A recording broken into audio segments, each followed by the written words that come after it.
مولاي صل وسلم دائما أبدا على حبيب আসসালামু আলাইকুম ওরহমতুল্লাহি ওবরাকাতুহ নাহমাদুহু ওয়া নুসাল্লি ওয়া নুসাল্লিমু আলা রাসূলিহিল কারীম ওয়া আলা আলিহি ওয়া সাহবিহি আজমাইন আম্মা বাদ। দূরের এবং কাছের দেশের এবং প্রবাসের যেখান থেকে আপনাদের প্রিয় অনুষ্ঠান SZHM ট্রাস্ট নিবেদিত আলোকধারা দেখছেন, সকলকেই জানাচ্ছি আন্তরিক শুভেচ্ছা এবং মোবারকবাদ। আশা করছি সবাই ভালো আছেন এবং সুস্থ আছেন। দর্শক, আজকে আমরা প্রতি পর্বের ন্যায় এ পর্বেও তিনটি সেগমেন্ট নিয়ে আলোচনা করব। প্রথম সেগমেন্টটি হচ্ছে সাধারণ ইসলামিক বিষয় এবং আজকের যে বিষয় নিয়ে আমরা আলোচনা করতে যাচ্ছি আর তা হচ্ছে বর্তমান সমাজ ব্যবস্থায় নৈতিক অবক্ষয় ও ইসলামী নির্দেশনা।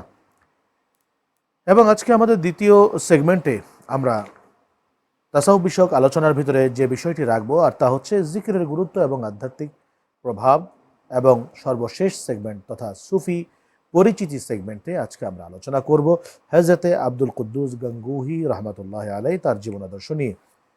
তো প্রিয় দর্শক, আজকে আমাদের সাধারণ বিষয়ক যে শিরোনাম আমরা উল্লেখ করেছি এই বিষয়ের উপর আলোচনা করার জন্য আমাদের স্টুডিওতে আমন্ত্রিত অতিথি হিসেবে আজকে তশরিফ রেখেছেন ঢাকা বিশ্ববিদ্যালয়ের ইসলামের ইতিহাস এবং সংস্কৃতি বিভাগের প্রাক্তন সভাপতি এবং আমেরিকা বাংলাদেশ ইউনিভার্সিটির সাবেক উপাচার্য professor doctor Mohammad Ataur Rahman Miyaji sir. আসসালামু আলাইকুম ওয়া রাহমাতুল্লাহি ওয়া বারাকাতুহু। ওয়ালাইকুম আসসালাম ওয়া রাহমাতুল্লাহি ওয়া বারাকাতুহু। দর্শক, আমরা আজকে এই যে বর্তমান সমাজ ব্যবস্থায় নৈতিক অবক্ষয় নেমে এসছে এটা নিয়ে আমরা আলোচনা করতে যাচ্ছি। তার আগে খুব ছোট্টভাবে যদি আমরা একটু চিন্তা করতে থাকি যে আমাদের সমাজ ব্যবস্থায় নৈতিক অবক্ষয় অর্থাৎ আমাদের নীতির যে বিসর্জন, আমাদের অনেক কিছু আছে তারপরেও আমাদের চাই, আমাদের কোনো কিছুর প্রয়োজন নেই, সেই জিনিসটা প্রয়োজন নাই তবুও সেটা চাই। আল্লাহ আমাকে অনেক ক্ষমতা দিয়েছেন, এরপরেও ওভার ক্ষমতা আরও চাই। এই যে নীতিগত দিক থেকে আমাদের অতিরিক্ত চাহিদা, আমাদের আচার আচরণ চরিত্রের যে একটা অবক্ষয়, এই জিনিসগুলি হচ্ছে সামাজিক অবক্ষয়ের মূল কারণ। এছাড়াও আরও অনেক কারণ রয়েছে এবং এই কারণগুলোকে কি করে পাল্টে শুধরানো যায় সে বিষয় নিয়ে আজকে আমরা আলোচনা করব মোহতারাম আপনার সাথে। তো আজকে আমি প্রথমেই আপনার কাছে জিজ্ঞেস করব যে অবক্ষয়গুলোর কারণ কি এবং সামাজিক অবক্ষয়ের কারণে আমাদের সামাজিক যারা আমরা রয়েছি, আমাদের যুবক শ্রেণী রয়েছে, আমাদের কিশোর শ্রেণী রয়েছে, কিশোরীরা রয়েছে, যুবতীরা রয়েছে, আমাদের অবক্ষয়টা কি পর্যায়ে পৌঁছেছে? সামাজিক অবক্ষয় বা নৈতিক অবক্ষয় এর বিভিন্ন কারণ এবং এটার উন্নয়নের জন্য ইসলামী নির্দেশনা, এটা হলো আমাদের আজকের ফোকাল পয়েন্ট। নৈতিক অবক্ষয় এটা কি? আপনি ইঙ্গিত দিয়েছেন নীতি বহির্ভূত কর্মকাণ্ড, নিয়ম নীতি যেগুলো আমাদের প্রাত্যহিক জীবনে আমাদের মেনে চলা উচিত, যেগুলোর দ্বারা আমরা আমাদের নৈতিকতার মানদণ্ডে আমরা উত্তীর্ণ হতে পারি, ওইগুলোর উল্টা দিকে যদি আমরা পথ চলি তখনই বলা হয় যে আমরা নীতি নৈতিকতা বিরোধী কাজ করেছি, অর্থাৎ আমাদের নৈতিক অবক্ষয় আস্তে আস্তে তলানিতে যাচ্ছে। যেমন উদাহরণ হিসেবে আমি কয়েক সেকেন্ডে যদি কয়েকটা কথা বলি তাহলে বুঝতে সুবিধা হবে। ধরুন, সুদ, এটা যে হারাম কোরআন হাদিস দ্বারা প্রমাণিত, এটা সবাই আমরা জানি, তারপরেও আমরা সুদের মধ্যে ভেসে আছি। তাহলে আমাদের নৈতিক অবক্ষয়ের একটা বড় কারণ হলো এই সুদ প্রথা এবং মহাজনী কায়দায় চক্রবৃদ্ধি হারে যে সুদ প্রথা, এটাই তো সবচেয়ে জঘন্য, যেটা রাসূলুল্লাহ সাল্লাল্লাহু আলাইহি ওয়াসাল্লাম বলেছেন আপন মায়ের সাথে জেনা করা, ব্যভিচারী লিপ্ত হওয়া, তার চেয়ে জঘন্যতম এ বিষয়গুলো। ঘুষ, আর রাশিউল মুরতাশিক লাহুমা ফিন্নার, নবীজি বলেছেন ঘুষদাতা ঘুষখোর উভয়ই জাহান্নামে জ্বলবে। তো এই যে ঘুষ, এটা নৈতিক অবক্ষয়ের একটা গুরুত্বপূর্ণ ইন্ডিকেটর। তারপরে এই ধরনের আপনি এই যে মাদকাসক্তি, এগুলো তো ওর ভেতরেই পড়ে। এই সবগুলো এর মূলে হলো নৈতিক অবক্ষয়ের মাত্রাটা, এটা কোন দিকে গড়াচ্ছে ওইগুলো পরিমাপ করা কতগুলো ইন্ডিকেটর। এখন এই যে ব্যক্তির নৈতিক অবক্ষয়, সমাজের মানুষের সামাজিক অবক্ষয়, এগুলো এ সমস্ত কারণে হচ্ছে। আমরা কি এগুলো এইভাবে চেয়ে চেয়ে দেখব? এতে কি আমাদের পরিত্রাণের কোনো সুযোগ আছে? না, কোনো সুযোগ নেই। চেয়ে চেয়ে দেখার, চেয়ে থাকারও কোনো সুযোগ নেই। এই ক্ষেত্রে একটা বড় দায়িত্ব হলো এই অবক্ষয় রোধে কার্যকরী ব্যবস্থা অবলম্বন করা। এক্ষেত্রে প্রথম দায়িত্বটা হলো রাষ্ট্রের, সরকারের, এবং দ্বিতীয় দায়িত্ব হলো সমাজের, সমাজপতি যারা, অভিভাবক যারা আমাদের, তাদের। তৃতীয় দায়িত্ব হলো একটা পরিবারের প্রধান যিনি, তার। এইভাবে আমরা দায়িত্বগুলো ভাগ করে নিয়ে যদি ওইভাবে কাজ করি, তাহলেই আমাদের দ্বারা একটা সুন্দর আদর্শ সমাজ প্রতিষ্ঠা করা সম্ভব। আমি আরেকটু কথা বলতে চাই, সেটা হলো যে রাসূল করিম সাল্লাল্লাহু আলাইহি ওয়াসাল্লাম স্পষ্ট বলেছেন, ইন্নামা বুইসতু মুআল্লিমান ওয়া ইন্নামা বুইসতু লিউতাম্মিমা মাকারিমাল আখলাক। এই যে বুখারীর হাদিস, মুসলিমের হাদিস, দুটোর সমন্বয়। তো নবীজি বললেন প্রথমে, ইন্নামা বুইসতু মুআল্লিমান, আমি হলাম বিশ্ব মানবতার জন্য মহান আল্লাহ তাআলার পক্ষ থেকে সুমহান উস্তাদ। I am the professor of the whole universe, all over the world, from the almighty আল্লাহ।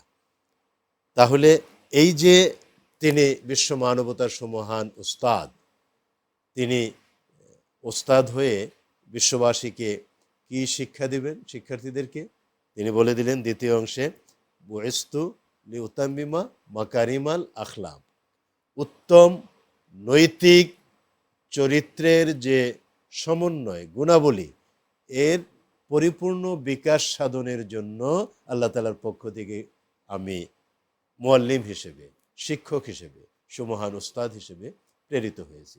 তার মানে আমার শিক্ষা দেওয়ার যে মূল থিমটা, ওটা হলো পৃথিবীর মানুষকে নৈতিক চরিত্রে পরিপূর্ণতা সাধনের জন্য উদ্বুদ্ধ করা। এই যে পরিবার একটা ইন্ডিপেন্ডেন্ট ইউনিভার্সিটি বা স্কুল যেটাই বলি আমরা, এটাতে বাবা মা শিক্ষক হিসেবে দায়িত্ব পালন করছেন, সন্তান সন্ততি শিক্ষার্থী হিসেবে তারা কাজ করছে। তো এই শিক্ষা প্রতিষ্ঠানে এই শিক্ষার্থীদেরকে বাবা মা যে সবকগুলো নিয়মিত দেওয়ার কথা, ওইগুলো যে বাবা মা দিয়ে থাকেন, তারা কিন্তু নৈতিক বলে বলিয়ান, চারিত্রিক গুণাবলী তারা অর্জন করতে সক্ষম হন ওই পারিবারিক পরিমণ্ডলে। বাবা মার প্রথম দায়িত্বটাই হলো সন্তানকে কাছে রেখে, টাচে রেখে তাদেরকে আস্তে আস্তে ভালো মানুষ হিসেবে গড়ে তোলা। এখন বাবারও সময় নেই, মারও সময় নেই, তাহলে ওই বাচ্চাটা যেখানে 24 ঘন্টা বাবা মার সোহবত তার জন্য জরুরি ছিল, সেখানে 24 ঘন্টার ভিতরে 24 ঘন্টাই তারা বাবা মার সোহবত থেকে বঞ্চিত। এতে করে তারা একাকী নানান রকমের আজে বাজে চিন্তা, কুচিন্তা তাদের মাথায় ভর করে। তারা সায়েন্স টেকনোলজির এই যুগে কি করে, তারা ওইগুলো নিয়ে বসে থাকে, ল্যাপটপ সামনে নিয়ে বসে থাকে, অশ্লীল অন্যায় অপকর্মগুলো প্রদর্শিত হয়, তারা ওইগুলো দেখে, বিভিন্ন টিকটক তারা দেখে। ওই বাচ্চাদের মন, মগজ, মস্তিষ্ক তো ওইটাই ধারণ করে, ওইটা ধারণ করার ফলে তারা ওইদিকে ধাবিত হয়। সমস্ত এলিমেন্টগুলো বাবা মার শুধু নয়, বরং সামাজিকভাবেও তাদেরকে এগুলো থেকে বিরত রাখা এবং সামাজিকভাবে, রাষ্ট্রীয়ভাবে রাষ্ট্রীয়ভাবে প্রপার তাদেরকে টিচিংটা দেওয়া আমাদের উচিত। প্রিয় দর্শক, আমরা আমাদের অনুষ্ঠানের এই পর্যায়ে আমাদের দ্বিতীয় সেগমেন্ট তথা তাসাউফ বিষয়ক আলোচনায় আমরা চলে যাচ্ছি। মাওলায়া সাল্লি ওয়া সাল্লিম দাইমান। আজকের তাসাউফ বিষয়ক আলোচনায় আমরা আপনাদেরকে যে বিষয়টি গুরুত্বের সাথে আলোচনা করে শোনাবো, তা হচ্ছে জিক্রের গুরুত্ব এবং আধ্যাত্মিক প্রভাব। মোহতারাম, জিক্রের গুরুত্ব এবং তার আধ্যাত্মিকতার প্রভাব।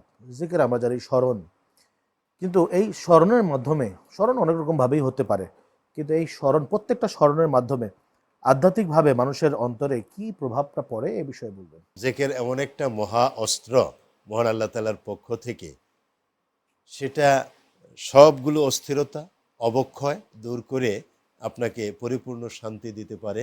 এবং আপনি যখন মানসিক আত্মিক শান্তিটা পাবেন, তখনই আপনি ওই অবক্ষয় থেকে দূরে আসছেন, শান্তি পেয়েছেন, এটা প্র্যাকটিক্যালি প্রমাণ হবে। আর এর জন্য সবচেয়ে বড় যে বিষয়টা আমাদের বুঝতে হবে, জিকিরটা কি আসলে। আমরা তো অনেক সময় জিকির বলতে বুঝি এই যে কিছু আনুষ্ঠানিকতা, আমরা জিকির করি সকাল সন্ধ্যা এভাবে, লা ইলাহা ইল্লাল্লাহ, আল্লাহ আল্লাহ ইত্যাদি। এগুলোর গুরুত্ব অবশ্যই ছিল, আছে, কিয়ামত পর্যন্ত থাকবে।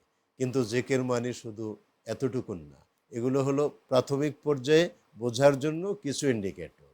বাট জিকির যেটা স্মরণ আপনি বললেন, এই জিকিরটা হলো মূলত এবং প্রধানত দুই রকম। একটা হলো জিক্রুল্লাহ, আরেকটা হলো জিক্রে রসুল্লাহ সাল্লাল্লাহু আলাইহি ওয়াসাল্লাম। তার মানে আল্লাহর স্মরণ, আল্লাহর হাবিবের স্মরণ। তো স্মরণ যেমন আমরা বলি ওই লোকটার স্মরণ সভা, লোকটা মারা গেছে তার স্মরণ সভা। তার মানে কি, লোকটা মারা গেছেন, এখন তার স্মরণ সভায় উপস্থিত হয়ে তার জীবনের বিভিন্ন দিক নিয়ে আমরা কথা বলবো, জানবো, এবং ওখানে ভালো দিকগুলো যা আছে ওগুলো আমরা নিজেদের জীবনে কাজে লাগানোর চেষ্টা করব। এতে করে তারও লাভ, আমাদেরও লাভ। এটা হলো ওই যে স্মরণ সভায় তার সম্পর্কে বিভিন্ন কথা বলা, ওটাই হলো তার জিকির করা, তার আলোচনা পর্যালোচনা করা।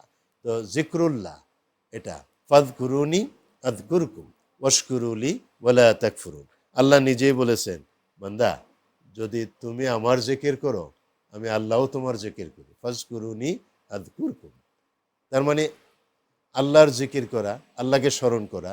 আল্লাহকে স্মরণ করা মানে কি, অ্যাজ এ হোল, কালেকটিভলি জিকির হচ্ছে আল কোরআনুল কারীম। তার মানে আল কোরআনুল কারীম আল্লাহর বাণী, পবিত্র বাণী, এবং আল্লাহ তাআলা আমাদেরকে যা কিছু করার সব কিছু বলে দিয়েছেন এই কোরআন কারীমে। আমাদের এটা হলো জীবনের একটা মৌলিক বিধান, পরিপূর্ণ জীবন দর্শন।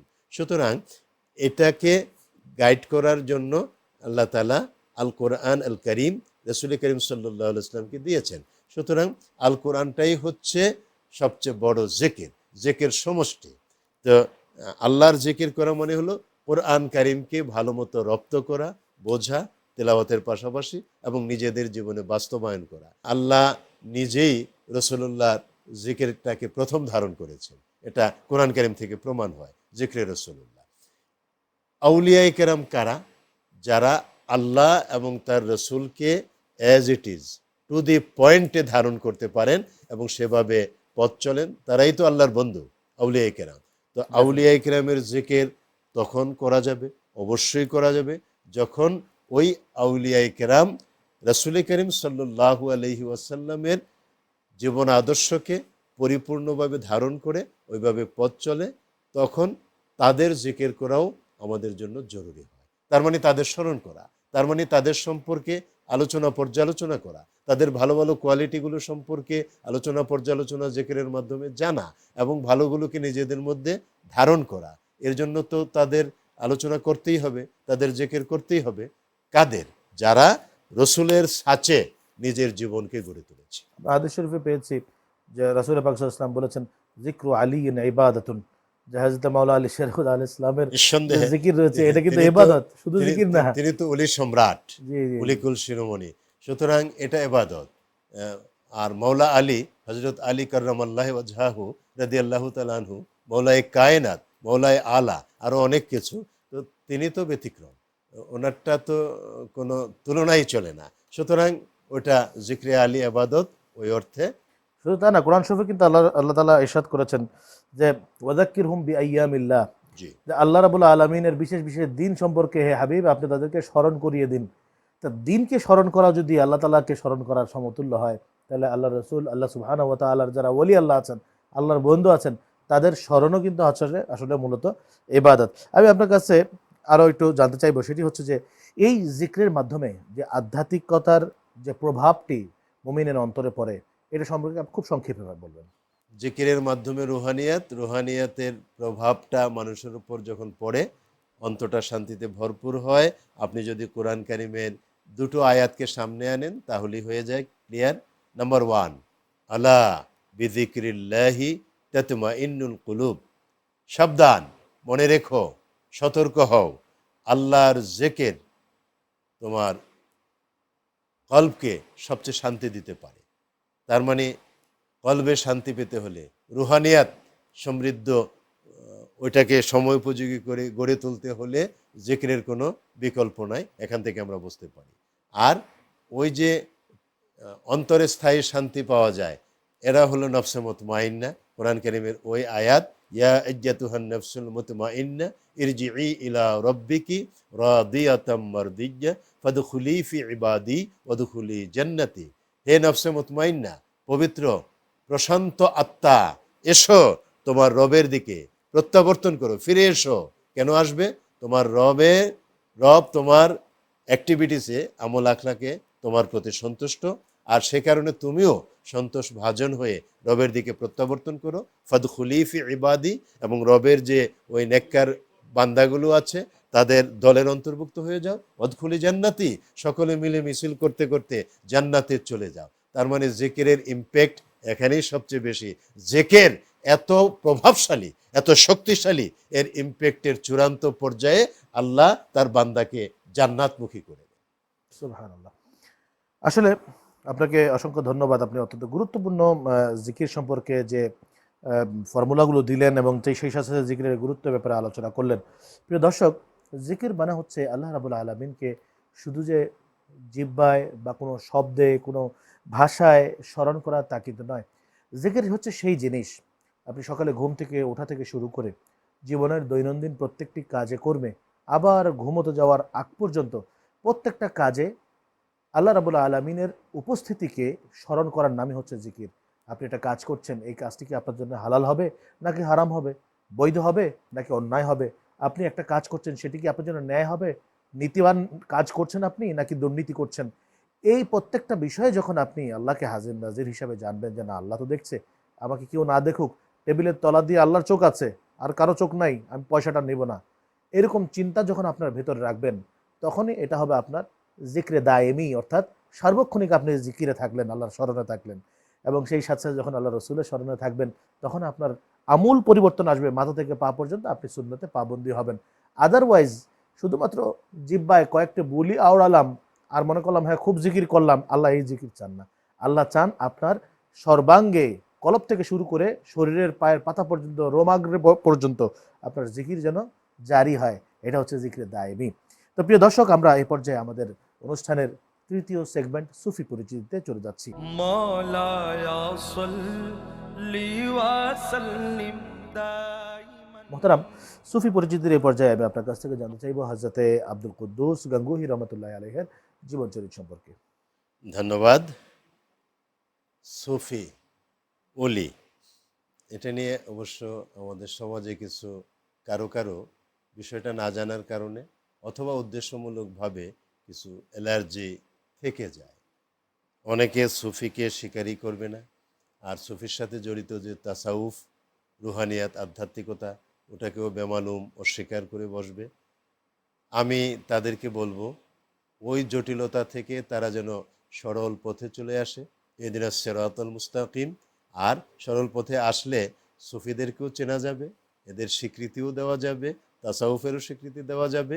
আর এটা হলেই যারা বিশিষ্ট সুফি, যেমন আপনি এখন যার নাম বললেন, তিনি হলেন হজরত আব্দুল কুদ্দুস গাঙ্গুহি রহিমাহুল্লাহ, এরকম সুফি সাধকদের সম্পর্কে জেনে জেনে তাদের পদাঙ্ক যেখানে যতটুকু প্রয়োজন অনুসরণ করা সম্ভব হবে। কারণ সুফি, সুফ, সফ, এরকম 6টা শব্দ আছে, টার্মিনোলজি আছে, যেগুলো থেকে কোরআনিক ভিউ পয়েন্টে সুফি শব্দের উদ্ভব। সুতরাং এটা নিয়ে বিতর্কের কোনো সুযোগ আছে বলে আমি মনে করি না। আচ্ছা, এখন দ্বিতীয় কথা হলো, সুফিদের, আল্লাহর ওলিদের যে মর্যাদা, এদের যে প্রভাব প্রতিপত্তি সাধারণ মানুষের উপর, এগুলো তো আমরা বিভিন্ন এপিসোডে বিস্তারিত আলোচনাও করেছি, আমরা জানি। সুতরাং ওই রকমই একজন সাধক, ওলি, সুফি হলেন হজরত আব্দুল কুদ্দুস গাঙ্গুহি রহিমাহুল্লাহ। গাঙ্গুহি নাম থেকেই বোঝা যায় ভারতের যে মূল জায়গাটা, ওখানে এটা গঙ্গা প্রবাহ আশপাশে ছিল তার বাড়ি, যার কারণে গাঙ্গুহি। উত্তরপ্রদেশেই সেখানে তার জন্মস্থান, এজন্য তিনি গাঙ্গুহি। এবং আল্লাহর ওলিদের, আল্লাহর বন্ধুদের নামের পরে আমরা আদব রক্ষার্থে বলে থাকি রহিমাহুল্লাহ বা রহমতুল্লাহ আলাই। তবে কেউ যদি এমনটা বলতে না চান, এটা তার ব্যাপার, সেখানে আমাদের বাধ্যবাধকতা আরোপ করার কিছু নেই, বলাটা আদব। বলতে না চাইলে that is up to that very person, ওই বিষয়ে আমার কোনো বক্তব্য নেই। আমি যে কথা বলতেছিলাম, তিনি এমন একজন ওলি ছিলেন, আলিম ছিলেন, উনি মুহাদ্দিস ছিলেন, উনি ফকিও ছিলেন, উনি মুফাসসিরও ছিলেন। তো উনি ছিলেন হাম্বলি মাযহাবের একজন অনুসারী প্রথমে। তো হাম্বলি মাযহাব কি, আমাদের দর্শক শ্রোতার জ্ঞাতার্থে কয়েক সেকেন্ড আমাদের একটু বলতে হয়। পৃথিবীতে মাযহাবের অস্তিত্ব ছিল, আছে, থাকবে, এবং মাযহাব হঠাৎ প্রশ্ন করলে অনেকেই বলে ফেলে, আমার ইউনিভার্সিটিতেও ছাত্রছাত্রীরা হুট করে বলে ফেলে, স্যার মাযহাব তো 4টা। আসলে জবাবটা ঠিক না, মাযহাব কিন্তু 4টা না, মাযহাব অসংখ্য। এর মধ্যে প্রধান মাযহাব ভারত উপমহাদেশে 4টা। আমি আমার একটা পরিসংখ্যানে দেখেছি, মাযহাব হলো 8,500। এমনও মাযহাব আছে যিনি মাযহাবের প্রবর্তক, তিনি ছাড়া আর কোনো অনুসারী নেই। তো এরকম মাযহাব বহু ছিল, ওইগুলো মরে গেছে, তার মানে অস্তিত্বহীন এখন। কিন্তু 4টা মাযহাব এই ভারত উপমহাদেশে মশহুর: হানাফি, শাফিঈ, মালিকি, হাম্বলি। এর বাহিরেও আরও বেশ কিছু জীবন্ত মাযহাব আছে সারা পৃথিবীতে, যেমন সাজুলি তরিকার পাশাপাশি এরকম আরও অনেকগুলো মাযহাব আছে। তো তরিকা মাযহাব দুটো সমার্থক না হলেও কাছাকাছি। আর ওই তরিকা যারা চর্চা করেন তারা তো একটা ধারায় আছেনই, এর পাশাপাশি মাযহাব যারা চর্চা করেন তারাও একটা ধারায় আছেন। দুইটার মধ্যে মূল পার্থক্যটা হলো, তরিকাটা হলো মূলত আধ্যাত্মিকতা চর্চার একটা মাধ্যম, রাস্তা, আর মাযহাবটা হলো ফিকহি সমাধানের একটা রাস্তা, পথ। তো ওই রকম হাম্বলি মাযহাবের একজন অনুসারী এবং পরবর্তীতে একজন পিলার আমরা বলতে পারি, একজন আলেম হিসেবে তিনি ছিলেন হযরত আব্দুল কুদ্দুস গাঙ্গুহি রাহিমাহুল্লাহ। তো হাম্বলি মাযহাবের পাশাপাশি যে বিষয়টা তার ভিতরে প্রভাব বিস্তার করেছিল, আমি কথাগুলো যে জন্য আনছি সেটা হলো যে হাদিস, সহি হাদিসের প্রভাব তার ভিতরে। আমাদের দেশে বিভিন্ন ঘরানার যারা, বিভিন্ন মানহাজের মাযহাবের যারা আছেন, এদের ভিতরে আহলে হাদিসও একটা মানহাজ। এরা মানহাজ বলে, মাযহাব বলে না। তারা মাযহাবকে ওইরকম মানে ভালো চোখে অনেকে দেখেন না, কিন্তু এটা বোঝেন না যে আহলে হাদিস ইটসেলফ ইজ আনডাউটেডলি এ মাযহাব। এটাও একটা মাযহাব, মানহাজ, মাযহাব। তো ওই রকম আহলে হাদিস ঘরানার বড় বড় আলেম ওলামা যারা, তাদের মধ্যে একজন ছিলেন এই আব্দুল কুদ্দুস গাঙ্গুহি রাহিমাহুল্লাহ। তার মানে তার ভেতরে দুইটা বিষয়ের প্রভাব ছিল, একটা হলো হাদিসের প্রভাব, সহি হাদিসের, এটাকে তো খারাপ বলার কোনো সুযোগ নাই, সহি হাদিস মানে অনেক গুরুত্বপূর্ণ। আর হাম্বলি মাযহাবের প্রভাব, হাম্বলি মাযহাবটাও ওই হাদিস বেসড, হাদিসের প্রভাবটাই হাম্বলি মাযহাবে সবচেয়ে বেশি।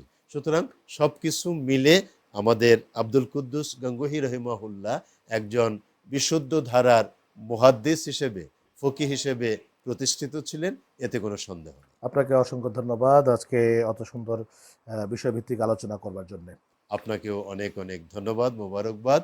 এর পাশাপাশি এশিয়ান টিভির সাথে সম্পর্কযুক্ত বিভিন্ন পর্যায়ের কলাকুশলী বোনেরা ভাইয়েরা, তাদেরকে অনেক অনেক মোবারকবাদ। এবং সারা পৃথিবীতে ছড়িয়ে ছিটিয়ে আছেন দেশে বিদেশে লাখো জনতা যারা আমাদের এই প্রোগ্রাম দেখছেন, আমাদের সাথে শেয়ার করছেন, শিখছেন এবং আমাদেরকেও শিখতে সহযোগিতা করছেন, তাদের প্রতি মোবারকবাদ। প্রিয় দর্শক, এতক্ষণ যাবত আমরা আলোচনা শুনলাম ডক্টর প্রফেসর আতর রহমান মিয়াজি স্যারের কাছ থেকে। আসলে নৈতিকতার যে অবক্ষয়, এটিকে রোধ করার একমাত্র পথ হচ্ছে রাসূল পাক সাল্লাল্লাহু আলাইহি ওয়াসাল্লাম, আহলে বাইত আজমাইন, আউলিয়া কেরাম, তাদের পথ মত, তাদের সিরাত সুরাত সব কিছুকে অনুসরণ করা। এর বিকল্প কোনো রাস্তা আমাদের কাছে নেই।